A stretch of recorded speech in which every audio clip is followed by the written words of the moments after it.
তো দেখো একটা ভিডিও তো তোমাদের দেখালাম, একটা অর্ডার চলে এসছে। তো এই দেখো ঠিক তার মানে 15 মিনিটও হয়নি, তারপরেই এই আর একটা অর্ডার চলে এসছে। তো এটা ওপেন বক্স করছে আমার ছোট ছেলে।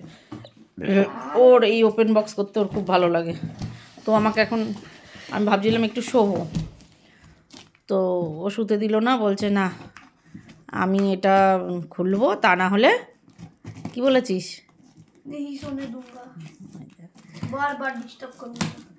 ওই দেখো, তো আমাকে শুতে দেবে না, ও বারবার ডিস্টার্ব করবে আমাকে। তো এই কারণে এই যে,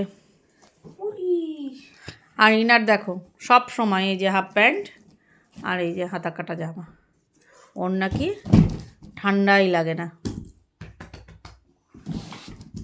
পাগল।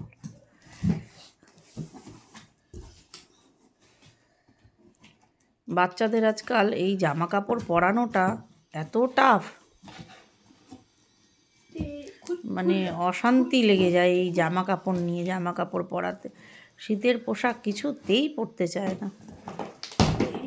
জানি সব বাড়িরই প্রায় বাচ্চারাই এইরকম, কিন্তু আমি জানি না, আমার মনে হয় আমার ছেলে দুটো যেন বেশি।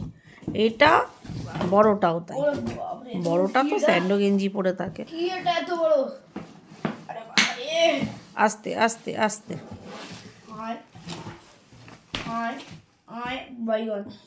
এই দেখো এটা কি, দেখো তো, দেখে বলো তো দেখি।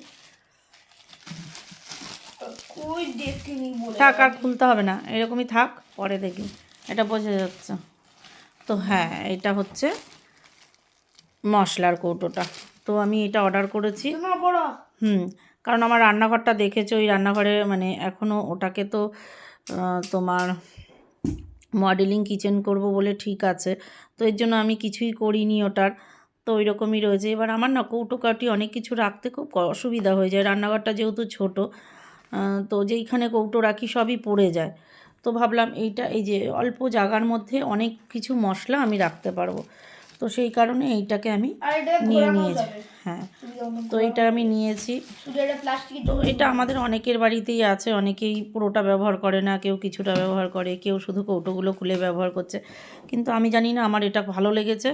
অনেক দিন ধরেই এটা আমার ইচ্ছা ছিল, দেখি ওর বাড়িতে খুলে রাখা বা এই, আমি কি করব জানি না, তবে আমার ইচ্ছা আছে আমি সব কিছুর মধ্যে মশলা ভরেই রাখবো, মানে যাই যতটুকু থাকে, অনেক কিছু থাকে ওরম ছোটো ছোটো কৌটো, যদি অনেকগুলো আমি রান্নাঘরে ওরমভাবে রাখি পরপর, তো আমার পুরো সেলফটা আটকিয়ে যাবে। তো এরকম থাকলে না লম্বা হলেও বেশ সুবিধাও হয়। তো দেখা যাক, তোমাদের পরে মশলা সাজিয়ে দেখাবো। তো কেমন হয়েছে এটা জানিও অবশ্যই কমেন্ট করে। আর কে কে ইউজ করছো, কেমন মানে ভালো খারাপ কি ভালো মন্দ একটু জানিও যাদের বাড়িতে আছে। তো চলো tata, good night. Good night বলছি, এখন নাইট না যদিও, ঠিক আছে চলো বাই।